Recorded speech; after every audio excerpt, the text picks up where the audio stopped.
restrição estabelecida por regras de aviação civil internacional, que é proibida em voo de carreira trazer mais do que 2 presos ao mesmo tempo. Então, eles vão vir em 2 momentos, mas até por volta de 9 horas, todos os 4 já vão estar aqui em Curitiba. Então, a doutora Renata e o doutor Diogo aqui vão dar mais detalhes para os senhores sobre o caso.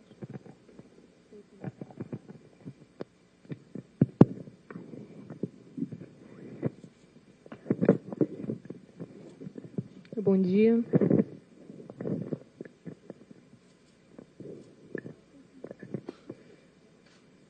Bom, as medidas hoje elas foram cumpridas, foram deferidas a partir de uma representação da Polícia Federal, do Grupo de Trabalho da Polícia Federal na Operação Lava Jato, a partir de uma investigação conduzida em um inquérito policial que foi instaurado em 2016 ainda. Em resumo, as medidas hoje elas tiveram como alvo basicamente 3 núcleos distintos e todos eles envolvidos na mesma conduta delitiva.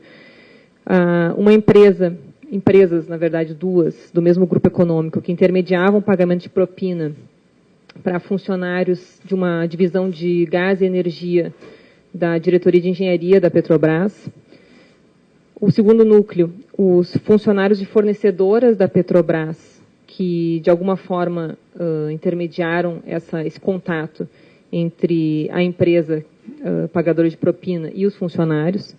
E o terceiro núcleo, os próprios funcionários da Petrobras que foram beneficiados com propina. Apenas uma das empresas investigadas, que é suspeita de ter intermediado esse repasse de vantagens indevidas, ela teria movimentado sozinha cerca de 100 milhões de reais. Ela, sozinha, teria recebido 100 milhões de reais e são valores que basicamente se originaram de pagamentos feitos por fornecedoras tradicionais da Petrobras. Parte delas já objeto de ações penais, inclusive no âmbito da Lava Jato, e outras que surgem no cenário como suspeitas de terem repassado propina para essa empresa para que fosse, então, pago a funcionários da Petrobras. Só fazendo um histórico da investigação, como eu disse, o inquérito foi instaurado em 2016. Ele foi iniciado a partir de achados coletados pela Receita Federal no bojo de uma auditoria. A auditoria ela tinha como alvo a Mendes Júnior, que é uma empresa que nós sabemos que esteve envolvida na Operação Lava Jato, inclusive objeto de ações penais já, e por conta de envolvimentos em atos de corrupção e de lavagem. E essa auditoria da Receita Federal, ela, utilizando critérios objetivos, ela chegou a uma lista de empresas que, dado a estrutura, dada a capacidade técnica, a estrutura física e os valores que movimentaram e a forma que foram movimentados, tinham característica de empresas que teriam praticado atos de lavagem de dinheiro. Uma dessas empresas é uma das empresas que foi alvo de medidas hoje, que é uma das empresas investigadas por ter intermediado a propina, no caso a empresa Axo. Essa empresa, ela tinha uma série de operações atípicas que foram identificadas pela Receita e que, como vai se ver ao final, foram de fato corroboradas. A gente sabe que esse achado de forma isolada, ele não é o suficiente, mas no curso da investigação foi possível aprofundar e confirmar a suspeita que, de fato, foi uma empresa utilizada para intermediar esses repasses de dinheiro de origem ilícita. No curso da investigação, também se pôde reunir elementos de informação a partir de colaborações, em especial a colaboração do diretor da Carioca, Ricardo Pernambuco, e também de funcionários da Andrade Gutierrez. Todos eles mencionavam, em algum grau, essas empresas, e, muito embora parte das colaborações não soubesse dizer ao certo quem eram os beneficiários finais desse pagamento, ou seja, quem eram os funcionários na Petrobras que recebiam, havia, sim, uma afirmação de que essas empresas, a Axo, e no caso a segunda empresa, que é a Liderhol, teriam recebido para conseguir informações privilegiadas, para conseguir algum acesso facilitado dentro da Petrobras. Posteriormente, nós também adotamos outras diligências e outras medidas que visaram aprofundar a investigação, tendo-se chegado a um primeiro nome de funcionário possivelmente envolvido nesse esquema criminoso, que seria Edson Krumenauer. quase de forma concomitante com esse aprofundamento da investigação e a identificação desse funcionário como provavelmente um beneficiário final da propina, houve a notícia de que ele teria celebrado o acordo de colaboração com o Ministério Público Federal. Esse acordo, ele não só corrobora tudo que se suspeitava, corrobora a hipótese investigativa formulada inicialmente no inquérito, mas ele também traz fatos novos e ele implica novas pessoas, inclusive outros funcionários da Petrobras nesse mesmo setor de empreendimentos de gás e energia. As condutas em si, apenas para tentar simplificar o que acontecia de fato, eu já introduzi dizendo que é uma empresa que intermediava propina, e para a gente conseguir só pelo menos detalhar um pouco o modus operandi da organização criminosa, essas duas empresas que eu mencionei, a Axo e a Liderol, elas firmaram diversos contratos de consultoria com fornecedoras tradicionais da Petrobras. Esses contratos eram falsos, ideologicamente falsos. Não havia a prestação de serviços de uma consultoria propriamente dita, mas sim de um serviço de repasse de propinas a funcionários de dentro da Petrobras. Esses recursos, portanto, que eram pagos pelas fornecedoras da Petrobras, eles iam, ao final, para funcionários da Petrobras. Há uma forte suspeita de que a movimentação integral da Axo, que seria uma empresa de consultoria, ela é praticamente toda ela produto de crime. Com relação à Liderol, se sabe que é uma empresa operacional, é uma empresa que inclusive é fornecedora da Petrobras, mas nós temos pelo menos um contrato de consultoria que foi firmado por ela e que se sabe que é falso. Então, portanto, não houve nenhum pudor por parte dos sócios, que são os mesmos nas duas empresas, de utilizarem também a Liderol para o recebimento de propina e para o posterior repasse. Só o colaborador Edson, que já foi mencionado como um dos funcionários do setor de gás e energia, de empreendimentos em gás e energia, que recebeu, que participou desse esquema criminoso, ele afirma que tinha um saldo de 15 milhões de propina a receber. Esse valor ele foi sendo pago de diversas formas ao longo do tempo, para não levantar suspeitas e para dificultar o rastreamento dos valores. Mas, em resumo, a gente pode dizer que houve pagamentos em espécie, houve pagamento por meio de despesas pessoais que foram demonstradas documentalmente no curso da investigação, com, por exemplo, pagamento de móveis para a casa dele, recebimento de recursos no exterior, numa conta mantida por ele no exterior e que recebeu recursos de uma fornecedora da Petrobras, a Queiroz Galvão, por ordem da Axo, conforme dito pelo colaborador. Também houve recebimento pelo colaborador por meio de contratos falsos, mas não firmados com a Axo ou com a Liderol, mas sim por uma empresa aberta por ele, e que também teria sido feito tudo também no âmbito da negociação com a Axo e com a Liderol. Como eu já adiantei, também há outros funcionários envolvidos que também foram objeto de medida hoje, e todos esses funcionários mencionados, seja o colaborador, seja os demais que foram objeto de medida restritiva hoje, eles tinham na empresa uma posição para influir em trâmites, para agilizar procedimentos, e que é o que se acredita que foi a contrapartida pelos recursos que eles receberam ao longo dos anos. Apenas para pontuar que a gente tem indícios de que esse esquema criminoso teria começado em 2003, pelo menos, tá? E teria se estendido até recentemente. O próprio colaborador comenta que, ao menos, o pagamento do saldo devedor que ele possuía de propina teria continuado até pelo menos 2016. Obviamente, a gente não descarta o envolvimento de outros funcionários, e, inclusive, como eu já havia mencionado, um dos núcleos de medidas hoje foram funcionários de fornecedoras da Petrobras, ou seja, fornecedores que contrataram a Axo e a Liderol para repasse de propina. Esses funcionários eles foram objeto de medidas, uma vez que restou comprovado que eles tinham algum conhecimento desse esquema, seja porque assinaram contratos, seja porque mantiveram contatos com a Axo, com a Liderol ou com o colaborador, sempre ciente de que aqueles contratos eram, sim, ideologicamente falsos. Inclusive, alguns funcionários receberam recursos por terem feito a interlocução entre uma empresa e outra, ou seja, a empresa fornecedora da Petrobras, ela pagou propina, pagou para a Axo e a Liderol para que houvesse um pagamento de propina para funcionários, e o funcionário da fornecedora, por ter feito esse link, enfim, por ter ajudado na interlocução, ele também recebeu um dinheiro pela participação dele, digamos assim. Sobre os contratos envolvidos, a gente contabilizou cerca de 15 contratos, salvo engano. Esses contratos eles foram minuciosamente detalhados pelo colaborador, contratos que ele afirma que recebeu propina para atuar de forma a agilizar procedimentos, a aprovar aditivos e etc. Ou seja, o modus operandi que a gente já viu no curso da Operação Lava Jato. Esses contratos somados, eles atingem quase 5 bilhões de reais, somados o valor deles original. Tá? Segundo relatos, e é o que também vem caminhando para se confirmar, havia uma cobrança de 1% sobre o valor das obras, dos contratos, para pagamento de propina, que era, portanto, intermediado pela Axo e Liderol.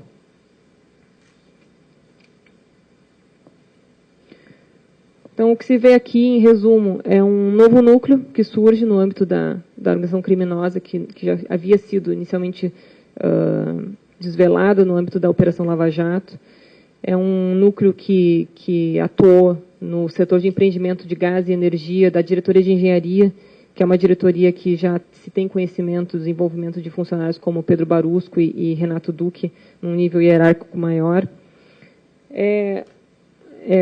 Ao nosso ver, há uma gravidade muito grande nas condutas e nos valores movimentados. Essa audácia de continuar os pagamentos, mesmo após o início da Operação Lava Jato, ao nosso ver, demonstra a imprescindibilidade das medidas que foram decretadas hoje e a necessidade dessas medidas, seja para o rastreio dos valores, seja para cessar a conduta, seja para, inclusive, se aprofundar a investigação no sentido de verificar se não há outros envolvidos, o que não se descarta de forma alguma, dada a sofisticação do esquema que foi montado pela Axo e pela Liderol e pelos seus sócios, na verdade. Então, há aqui um retorno ao início de onde tudo começou na Lava Jato, né? Atos de corrupção de agentes públicos da Petrobras, alimentados por particulares igualmente envolvidos nesse esquema criminoso. Atos de corrupção, possível fraude à licitação, né? Pelo que a gente vê do relato do colaborador, no sentido de como que ele auxiliou e como outros funcionários auxiliaram os fornecedores da Petrobras que pagaram a Axo e a Liderol para ter esse serviço, por assim dizer. Então, o que a gente vê é que os fatos eles não se encerram, né? A gente tem aí temos 3 anos de operação, os atos de corrupção, eles continuam a surgir, e na medida que eles surgem, assim como tem sido a nossa conduta aqui, eles vão ser devidamente apurados e os autores devidamente responsabilizados, que é o que se espera com as medidas de hoje, com a continuidade das investigações.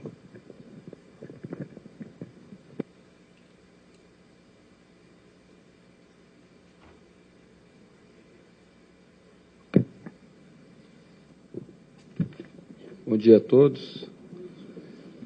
Então, como a doutora Renata já explicou, a fase de hoje basicamente foca num modus operandi já conhecido dos investigadores, pela utilização de empresas de fachada que simulam falsos contratos de consultoria para intermediar propina. As empreiteiras envolvidas basicamente são as mesmas do cartel. O que me chamou a atenção de novo, nesse caso, que me surpreendeu até pela ousadia, não só pelo fato dos envolvidos terem recebido propina até metade de 16, como a doutora Renata já salientou, mas também uma utilização da lei de regularização cambial para lavagem de dinheiro. Então, um dos detidos hoje, gerente da Petrobras, ele mantinha disponibilidades de 48 milhões de reais em contas nas Bahamas e, recentemente, no final de 16, ele fez a regularização cambial nesses valores. Então, foi a Receita Federal, declarou que esses valores, em tese, teriam sido angariados da venda de um imóvel, e pagou o tributo, salvo engano, 14 ou 15 milhões de reais em tributos e taxas para a regularização cambial, e dessa forma esquentou esse dinheiro que certamente tem origem em propina proveniente da Petrobras. Então, esse gerente, salvo engano, tinha um patrimônio declarado no Brasil de 7 milhões de reais, mantinha disponibilidade no exterior oculta de 48 milhões de reais, e do dia para a noite faz a regularização cambial, declara esses valores perante a Receita, posteriormente faz uma retificadora do imposto de renda, subindo o patrimônio de 7 para 56 milhões de reais. Então, acho que talvez uma nova linha de investigação que surge com a operação de hoje, que devemos se ater, é essa lei de regularização cambial, de que forma que estão sendo regularizados esses valores mantidos no exterior, e a necessidade de abrir a caixa preta dessas informações. Nós temos já na Lava Jato outros casos semelhantes de agentes públicos que regularizaram dinheiro que estava mantido ocultamente no exterior e que, perante os órgãos de arrecadação fiscal, perante o Banco Central, em tese, essas pessoas estão com esses recursos atualmente lícitos, que podem ser reintegrados à economia, o que me parece que realmente gera um risco à sociedade pelos grandes valores que foram arrecadados. Se não me engano, ano passado mais de 22 mil pessoas aderiram à regularização cambial. O doutor Roberto está conosco, pode até trazer números mais precisos. Os valores são dezenas de bilhões de reais que eram mantidos por brasileiros no exterior sem declaração, que foram regularizados e que hoje se mostrou que existe algum problema nesse procedimento. Em tese, a lei prevê que não poderão ser repatriados valores de origem criminosa.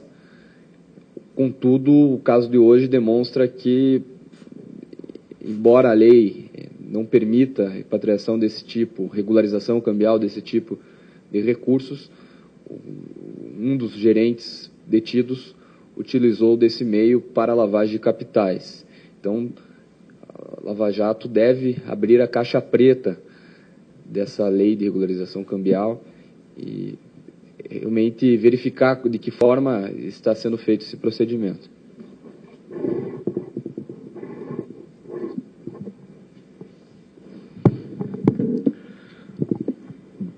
Bom dia a todos. Só complementando aqui o que a doutora Renata referiu no início, é interessante, em alguns casos, em algumas fases da Operação Lava Jato, a operação se desenvolve com uma retroalimentação trazida pela equipe de fiscalização da Receita Federal, que, a partir de dados obtidos com compartilhamento judicial nas investigações anteriores, nas fases anteriores da Lava Jato, abre ações fiscais ostensivas nas empresas, nas empreiteiras, nas empresas dos operadores, e nisso consegue reunir novos elementos para detecção de novos fatos, novos alvos, né, que foi o caso aqui dessa investigação, né. Então, a Receita Federal promoveu uma representação para fins penais, retroalimentando a Operação Lava Jato e criando mais outras novas investigações, não só essa, como outras que estão em andamento, nesse trabalho em conjunto integrado com a Força Tarefa, Ministério Público Federal e equipe da Polícia Federal. Quanto à questão trazida pela Renata e pelo doutor Diogo, quanto à regularização cambial e tributária, foram, salvo engano, mais de 25 mil contribuintes que aderiram, pessoas físicas e pessoas jurídicas, que aderiram ao programa de regularização cambial e tributária de 2016. Está em andamento o novo programa de 2017, né? E esse de 2016 trouxe uma arrecadação de cerca de 23 bilhões de reais em imposto e mais 23 bilhões de reais em multa do programa, né? Regularizando cerca aí de 140 bilhões, 150 bilhões de reais em valores de bens declarados que estavam até então ocultos, basicamente, principalmente no exterior desses 25 mil contribuintes. Basicamente, é isso que eu tenho a informar. É interessante destacar que há outros alvos que estão sendo investigados que também promoveram esse tipo de procedimento, e isso tem que ser apurado, vai ser apurado no momento oportuno, porque merece ser resguardada a questão do sigilo da investigação até a deflagração das fases, para eventualmente a Receita atuar e diligenciar junto aos mesmos, aos declarantes, para a comprovação de eventual origem e etc. Tá bom? Obrigado.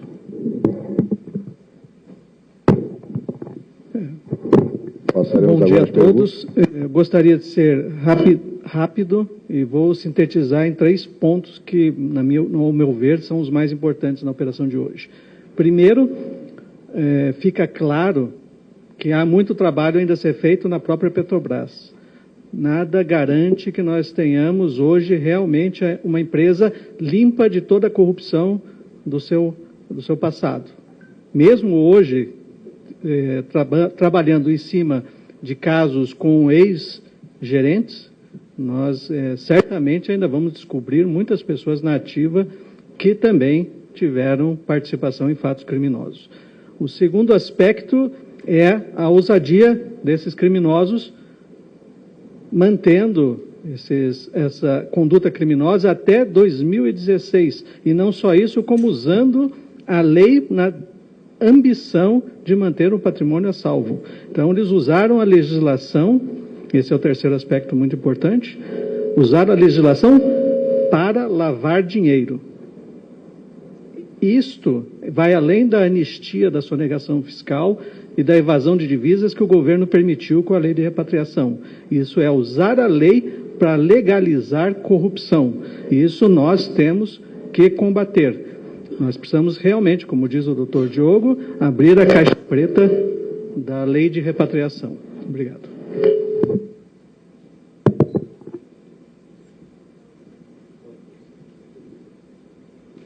Passaremos agora às perguntas. Bom dia, Isabela da Globo News. São 2 pedidos, um para a doutora Renata. Eu queria entender melhor como é que funcionavam os contratos da Oligás, porque é uma diretoria, embora o esquema seja muito semelhante com outras diretorias, essa diretoria é nova, então que tipo de serviços eles prestariam, ou se isso tem relação com alguma obra, algum contrato, enfim, para a gente saber qual seria o começo do esquema. E depois gostaria que o doutor Carlos pudesse voltar nessa questão deles continuarem recebendo os valores ainda em 2016. O senhor falou em ousadia, mas também queria dizer se também não seria uma falta de pudor de quem participou desses esquemas em continuar recebendo esses valores, mesmo ao longo da operação.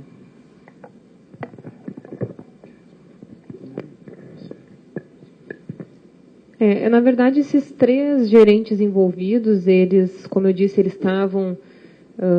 hierarquicamente, eles estavam inseridos na diretoria de engenharia da Petrobras, num setor, cada um deles tinha uma função, mas, de forma geral, eles trabalhavam com empreendimentos em gás natural e dutos.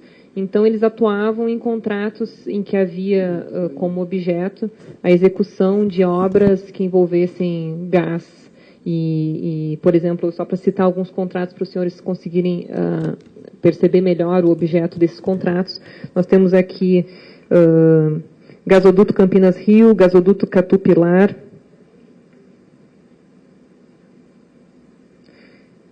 gasoduto Gastal, vou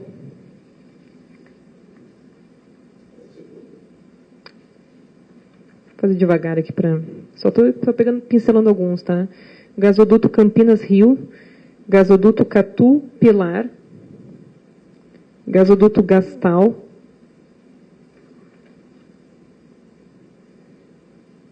gasoduto Urucu Manaus,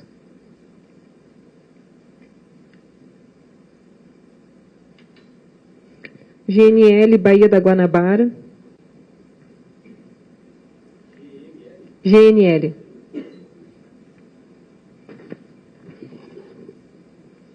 GNL também PIR de Pecém, que é no Ceará.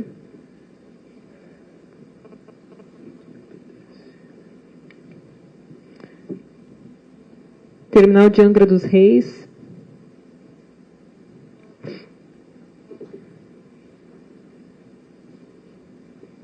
Terminal aquaviário de Barra do Riacho.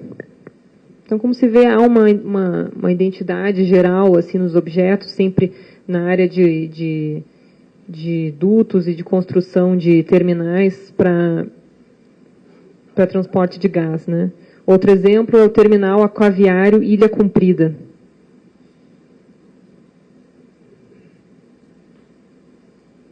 Todos esses contratos eles foram mencionados de forma específica pelo colaborador, salvo um contrato que foi mencionado, na verdade, pelo colaborador da Carioca. Né? Então, nesse contrato, o colaborador Edson disse que não recebeu, mas a Carioca disse que pagou para a Axo e para a Liderhol para ter alguma benesse nesse contrato. Então, aí não se descarta que haja outros funcionários, de fato, envolvidos nesse arranjo criminoso. Como eu falei, somados aqui, eu somei essa tabela que eu tenho, que é uma tabela que não está completa, se chegou a 5 bilhões. Mas com certeza é um valor acima disso, se a gente for pegar todos os valores. Ainda mais esses são valores originais. Todos eles houve aditivos e é justamente uma forma de como eles agiam, né, para gerar o caixa para o pagamento de vantagens indevidas. Bom dia, Adriana do G1. Doutora Renata, eu fiquei com uma dúvida aqui. A senhora disse que uma...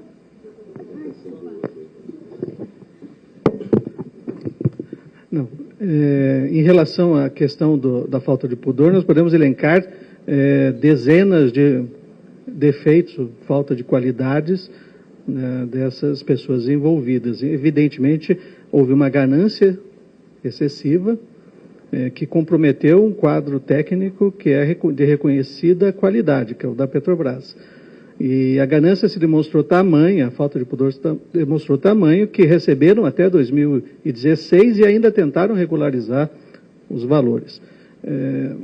Isso demonstra a necessidade da continuidade das investigações e da manutenção dessas prisões preventivas.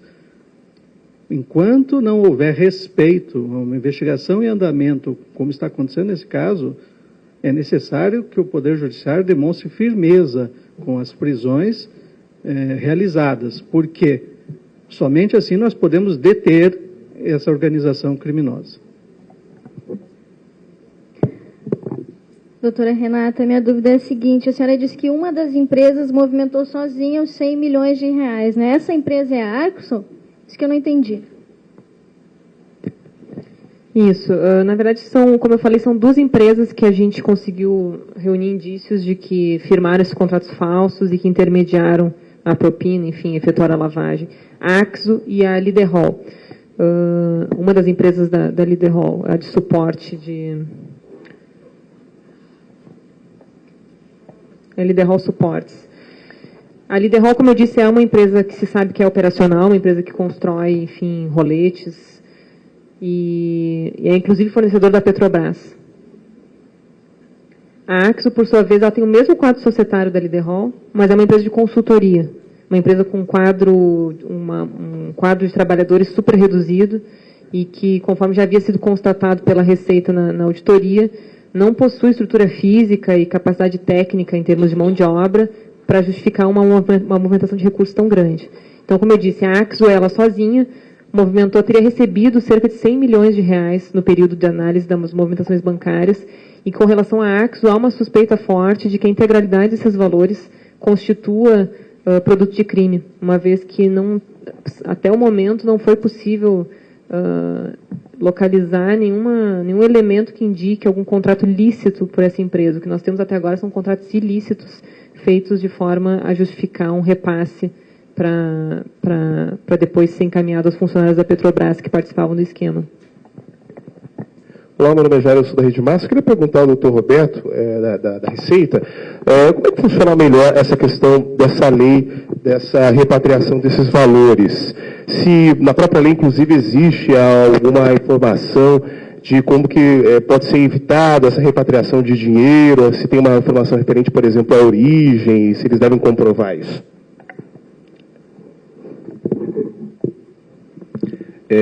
O programa de regularização cambial e tributária, da lei do início de 2016, ela previa que todo contribuinte que desejasse regularizar ativos que estavam ocultos até então no exterior ou já repatriados por intermédio de interpostas pessoas, poderiam regularizar desde que os recursos tivessem origem em atividade comercial, de serviço, operação, compra e venda, doação, herança, lícita, uma atividade lícita, né? E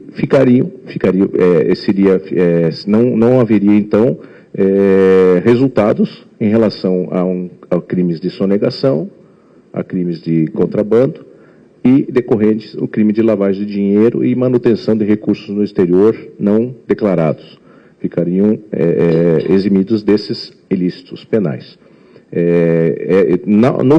Nos formulários da declaração de regularização de ativos, entregues, cujo prazo final era outubro de 2016, o contribuinte deveria, para cada ativo regularizado, declarar a sua origem num campo de escolha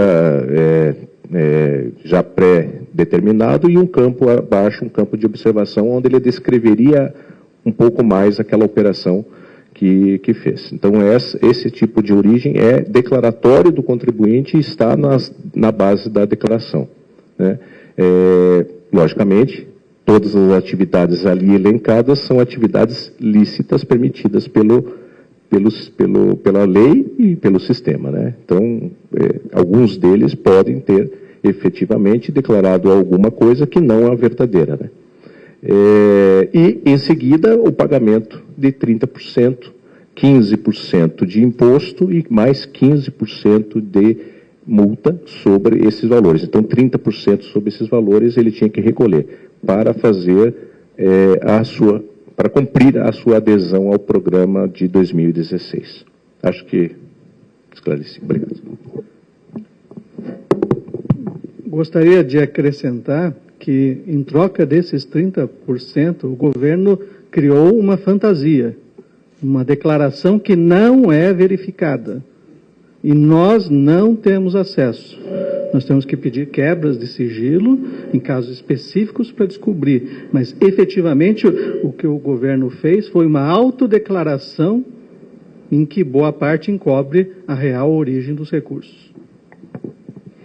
Neste caso específico do Sinel Novaes, da RPC, afiliado da Rede Globo, os senhores poderiam, por favor, dizer quem é esse ex-gerente que tentou legalizar esse dinheiro oriundo de propina?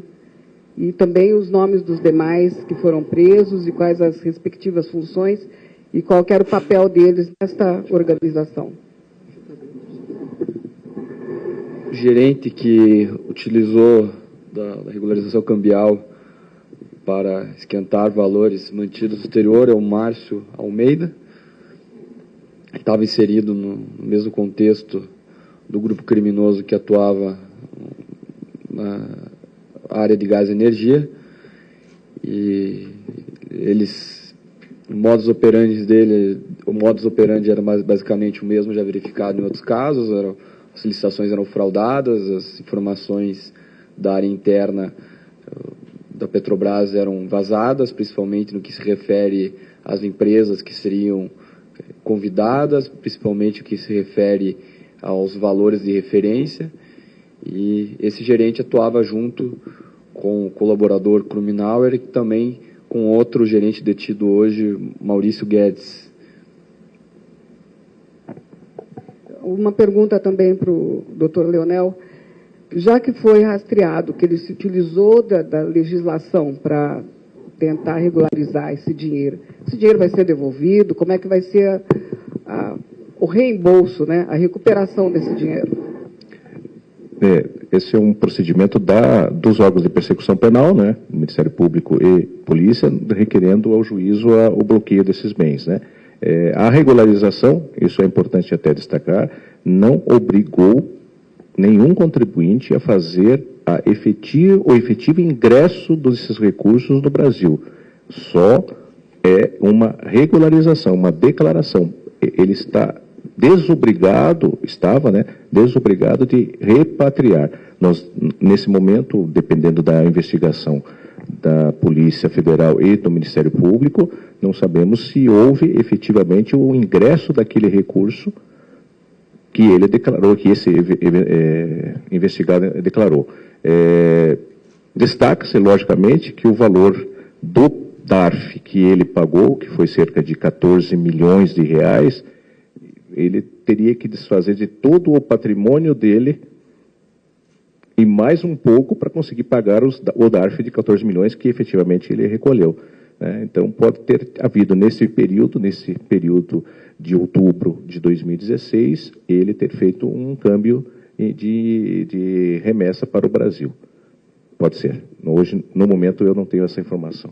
Aí passo ao Ministério Público e à Polícia para responder. Só para acrescentar, foi deferido pelo juiz o pedido de quebra de sigilos fiscais e bancários para nós rastrearmos esta operação e termos finalmente acesso à declaração junto à Receita. Como os valores são mantidos no exterior, depende, para a recuperação desses valores, de cooperação jurídica internacional. Já foi solicitado o bloqueio cautelar desses valores junto às autoridades das Bahamas, e agora aguardamos o retorno, mas naturalmente é um procedimento burocrático, moroso, depende da cooperação da autoridade estrangeira, e sempre há o risco de dilapidação desses ativos no exterior. Bom dia, Rafael Neves, do Metro Jornal. É o seguinte, eu só queria esclarecer, para não deixar dúvidas, que, se não me engano, a Petrobras tem uma diretoria específica de gás e energia, mas esses contratos eles eram ligados à diretoria de serviços. E eu queria saber também se tem indícios de repasses de porcentagem nos contratos para partidos políticos até agora, ou se é somente para gerentes da Petrobras. Isso, não se confunde a diretoria de gás e energia com essa divisão que estava submetida à divisão à diretoria de engenharia, tá? São coisas distintas. Com relação à porcentagem para partido, não há, nesse momento da investigação, nenhum indício nesse sentido, muito embora nós saibamos como que funcionam os arranjos que foram descobertos no âmbito da Operação Lava Jato em relação à manutenção de cargos dentro da Petrobras e da necessidade de remuneração dos partidos, né? Então, não se descarta, com certeza, esse tipo de pagamento. Bom dia, Rafael Martins, do Valor Econômico. Só para confirmar o nome das outras duas pessoas presas, são Marivaldo Scalfone e Paulo Roberto Gomes Fernandes. Eles são diretores dessas duas empresas, da Arquisul e da Liderol. A Liderol é a Liderol Indústria e Comércio de Suportes Estruturais, dessa que a gente está falando. E, por fim, uma pergunta que acho que vai para o Dr. Carlos, para o Dr. Diogo. Ontem, na entrevista que concedeu aqui na saída da Justiça Federal, o advogado do ex-ministro Jadir Seu chamou a atitude dos procuradores no dia do julgamento do habeas corpus de algo pequeno demais para uma instituição com a importância do Ministério Público Federal. Ele chamou isso de grande equívoco e disse que os procuradores entenderam isso como um jogo de ganhar ou perder e que levaram o processo para o lado pessoal. Eu gostaria que os senhores respondessem a isso, por favor.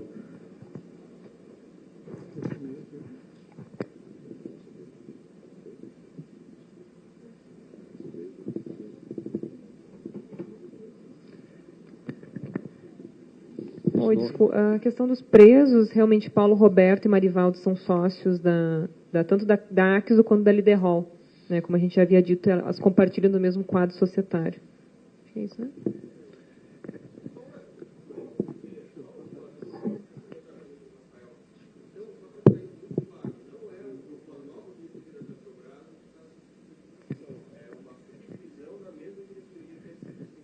Isso, é uma subdivisão que não havia ainda surgido, né, mas não é uma diretoria distinta. Muito embora a Petrobras tenha tido várias mudanças no organograma dela, de forma bem simples, a gente pode dizer que não é a mesma diretoria de gás e energia que foi questionada ali. Em relação à crítica, nós entendemos que ela é compreensível vindo da defesa. Nós entendemos que a defesa tem todo o direito de exercer todas as formas de comunicação possíveis das suas teses, e nós, do Ministério Público, da mesma forma, temos um compromisso com a transparência. Era preciso mostrar os fatos, e nós não vamos nos furtar a isso em nenhum momento. Bom dia, Marina Oliveira, Jornal o Globo. Dessas pessoas que estão sendo trazidas hoje para o processo, quem a gente pode dizer como prisão preventiva e coercitiva, por favor?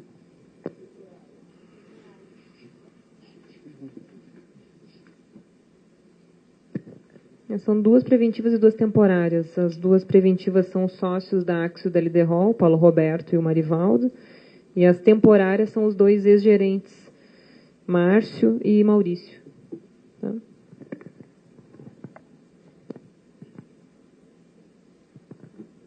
Bom dia, Thaís, da Rede Mercosul, Record News Paraná. Eu queria entender melhor, doutora Renata, a participação do Edson.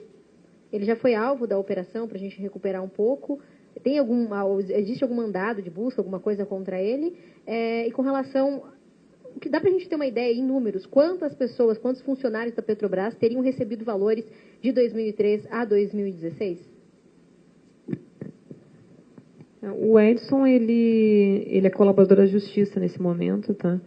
Como eu havia dito na investigação, já havia, muito antes da colaboração dele, já havia indícios de que ele estava envolvido, e a investigação caminhava nesse sentido.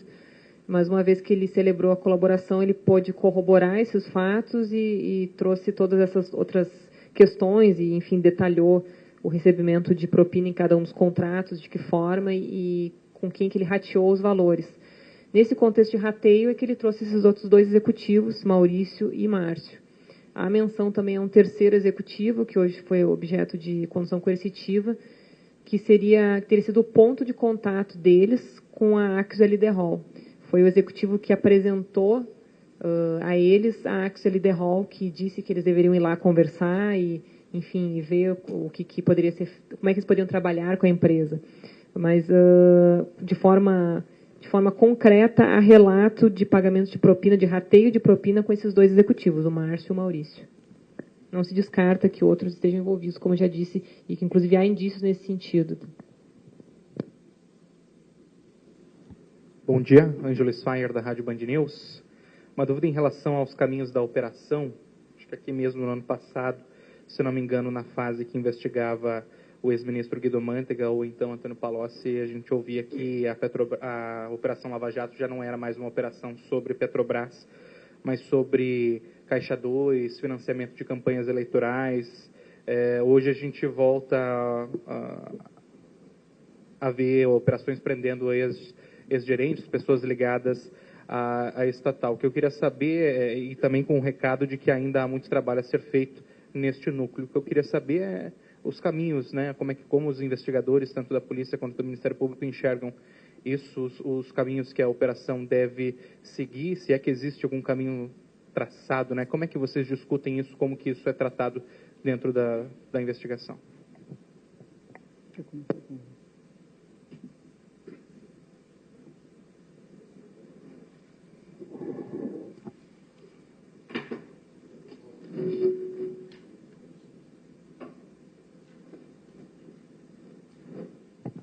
Na verdade, assim, os caminhos são definidos pelos fatos que vão se apresentando e vão sendo apurados no dia a dia.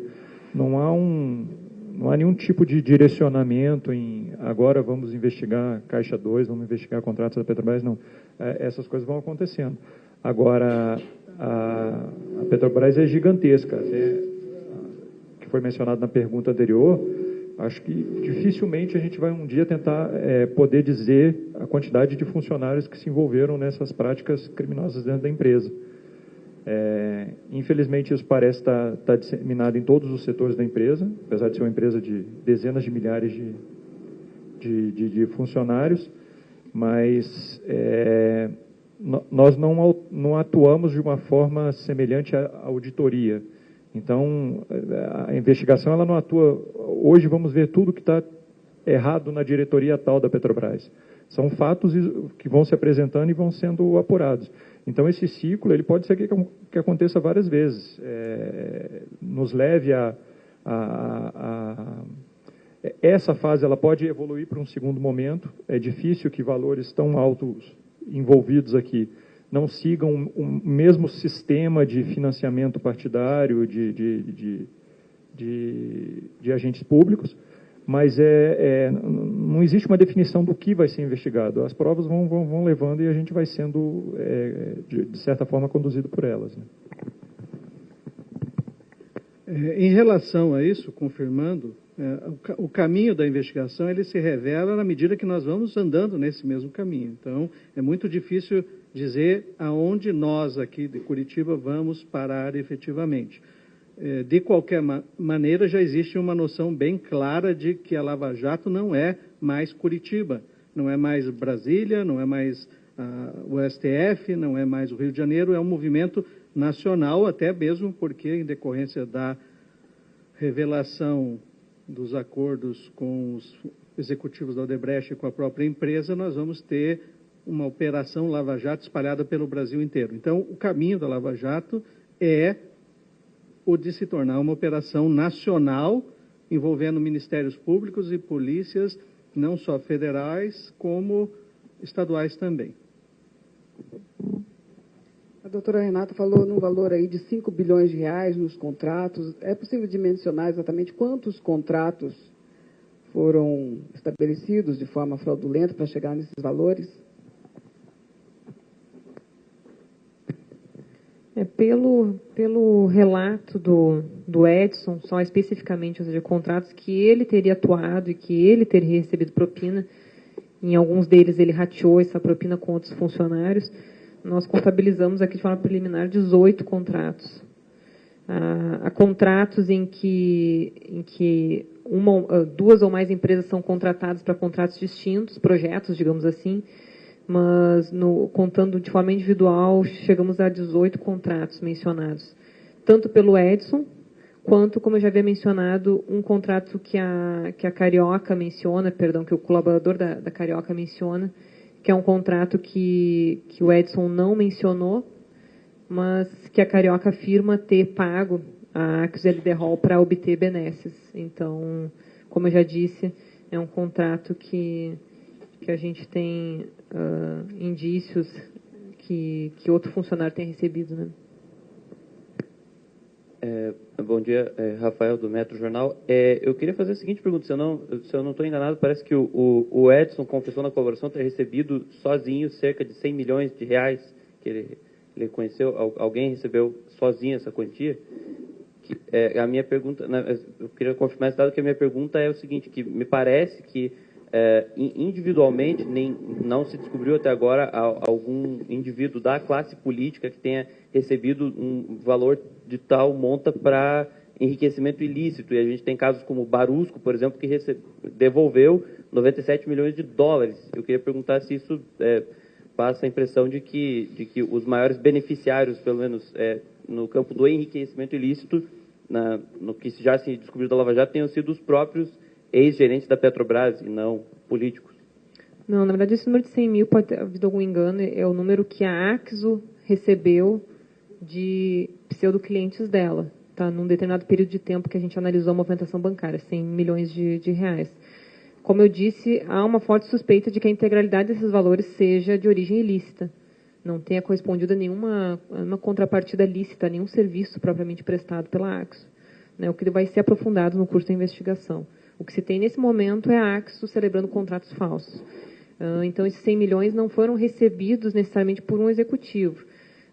Talvez o que esteja havendo uma confusão é que, como esses 100 milhões há uma suspeita de que a integralidade seja produto de crime, há, então, portanto, uma presunção de que boa parte desse valor foi repassado para os beneficiários finais, que eram os funcionários da Petrobras.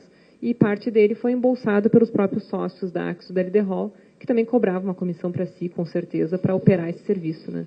Porque ninguém faz esse serviço de graça. Então, só para ilustrar, o Edson, que é o colaborador, ele disse que tinha recebido 15 milhões.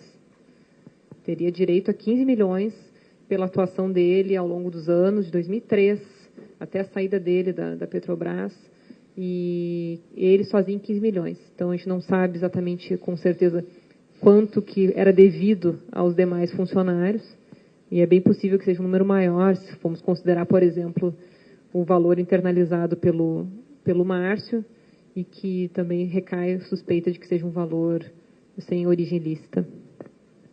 Só esclarecendo aqui, o Edson Cruminari fez o acordo para repatriação de valores mantidos na Suíça, e mais o acordo para devolução dos valores recebidos no Brasil.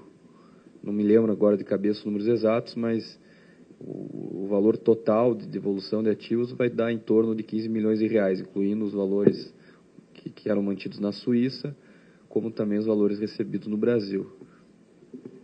Bom dia, José Marques, da Folha de São Paulo. Só um minutinho, só deixa eu esclarecer uma questão sobre essa impressão equivocada, na minha opinião, sobre a parte da casa ser maior que a parte política. Nós sabemos que boa parte dos valores pagos ao esquema político, ele se dava através de doações supostamente legais, algumas não contabilizadas, o que se chamam de caixa 2, e algumas vezes através de enriquecimento pessoal. Então, muitas vezes os valores não eram destinados a políticos específicos, mas a partidos políticos, diretórios. Então, o valor ele está bem mais diluído do que os nós do sistema, que eram os funcionários da Petrobras.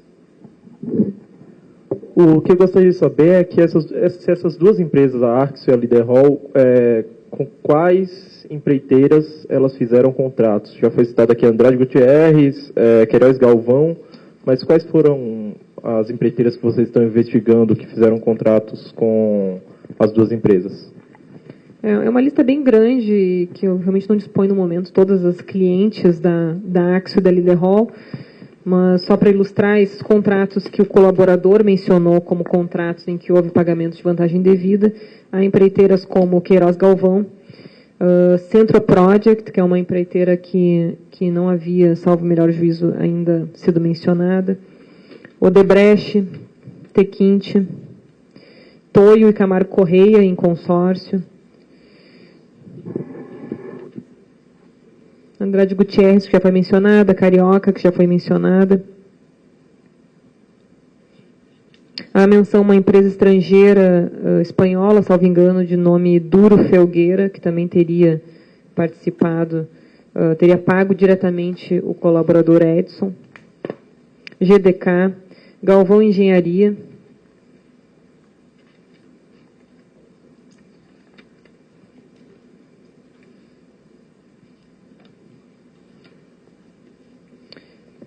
Mendes Júnior, que na verdade que deu origem, né, à auditoria da Receita.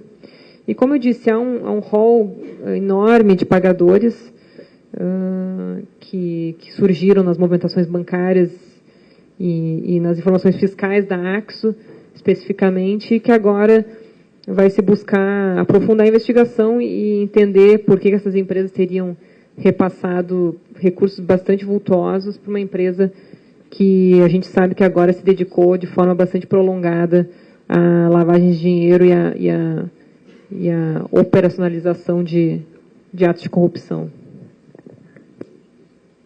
Passaremos aqui as duas últimas perguntas para, em seguida, passarmos ao quebra-queixo. Só mais uma dúvida. Márcio e Maurício, que são ex-gerentes da Petrobras, e um terceiro executivo mencionado pela doutora Renata, a dúvida que eu tenho é, eles ainda são empregados da Petrobras, que eles ocupam cargo de confiança hoje, e a gente pode ter o nome desse outro executivo da Petrobras que foi levado coercitivamente a depor? Nenhum deles trabalha mais na Petrobras, o último saiu no final de 2016, então foi uma saída bastante recente. O executivo que foi mencionado e que foi objeto de coercitiva hoje é Davi Schmidt. Também atuaria no mesmo âmbito hierárquico que a gente já mencionou e que é mencionado pelo colaborador como responsável por ter realizado o contato inicial entre a Axo e os funcionários da Petrobras. Sim, todos de carreira. Davi Schmidt. Não, é coercitiva. Passamos aqui, então, à última pergunta. Getúlio Xavier, do jornal Gazeta do Povo. No despacho diz que os pagamentos foram até 2016, mesmo depois do avanço notório da Lava Jato. Só não fica claro para mim, esses pagamentos que foram até 2016 foram feitos pelas mesmas pessoas, para as mesmas pessoas, e foram feitos da mesma forma, por contratos, ou foram repasses em espécie, algo nesse sentido? Na verdade, é uma variedade, né, de formas de pagamento que eu até já havia resumido no início, mas só para ficar claro, a saída desses funcionários da Petrobras não obstou que o saldo que era devido para eles, saldo de propina, fosse posteriormente pago. Na verdade, a ideia inicial, segundo o colaborador Edson, era justamente que, ao se aposentar ou ao sair da empresa, ele então recebesse a maior parte desse saldo para não levantar suspeitas. Então, o que ele afirma é que ele recebeu durante a carreira dele valores, como eu disse, valores pagos em espécie, que a gente sabe que há toda uma dificuldade para rastreio, valores pagos por meio de despesas pessoais, como móveis que foram pagos para ele. Nós, inclusive, conseguimos documentalmente comprovar essa adquisição de imóvel. Um dos sócios da Axo comprando móveis e mandando entregar na casa do Edson. E, como eu também falei, o Edson também recebeu recurso no exterior, também tudo por ordem e por orientação dos sócios da Axo. Então, houve uma diversificação na forma de pagamento. É muito difícil para nós dizer com precisão quanto foi pago em qual situação, porque, na verdade, havia uma grande confusão em relação a esse saldo devedor, mas é fato que esses pagamentos ocorreram, que eles estão comprovados documentalmente. Em relação aos últimos períodos, salvo engano, o colaborador menciona que foram basicamente pagamentos em espécie, que foram feitos em encontros presenciais entre eles e que, nas ocasiões, foram pagas quantias para ele. Só esclarecendo, no despacho, na folha 7, conforme a doutora Renata falou, tem um trecho do depoimento do senhor Kurminauer que ele fala que, após se aposentarem da Petrobras em 14, foi acordado que nenhum valor significativo lhe seria transferido, pois já estava em curso a Operação Lava Jato, recebendo valores em espécie de acordo com a sua necessidade, que esses valores vinham sendo pagos até junho do corrente ano, no caso 16, que, segundo os cálculos declarantes, ainda resta um valor aproximado de 10 milhões de reais sob o controle da Líder Hall e Aquiso, referente às propinas recebidas pelo declarante desde 2003 até o final de 13. Mas ele esclarece basicamente que, para dificultar, não chamar atenção com o início das investigações da Lava Jato, os valores passaram a ser entregues de forma mais parcelada para atender despesas pessoais dele conforme suas necessidades. Neste momento, encerramos a presente entrevista coletiva, objeto da 40ª fase da Operação Lava Jato, Operação Asfixia. Bom dia a todos. Passaremos aqui agora ao quebra-queixo.